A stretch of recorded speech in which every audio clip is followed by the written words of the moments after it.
So it's not deliberate. We have no intentions of injuring any of you. You are fellow Kenyans. I don't derive any pressure. I don't derive any happiness out of injuring any fellow Kenyans. But when the situation demands, and the Constitution is very clear, I have a duty to ensure that there is law and order in the country. You can move freely. You are able to transact your business for the sake of our economy. We must ensure that there's free movement of the goods and the people.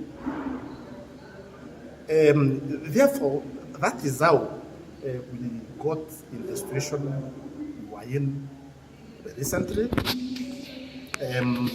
But I thank the politicians. They pronounced themselves, called off the demonstrations.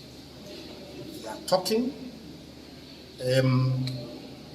And that way, as the police service, we can now spend more time in crime prevention other than managing router situation.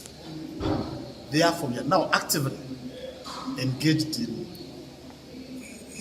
normal crime prevention. Patrol duties. Our officers are there on patrol, but you see them in route gear? They are not.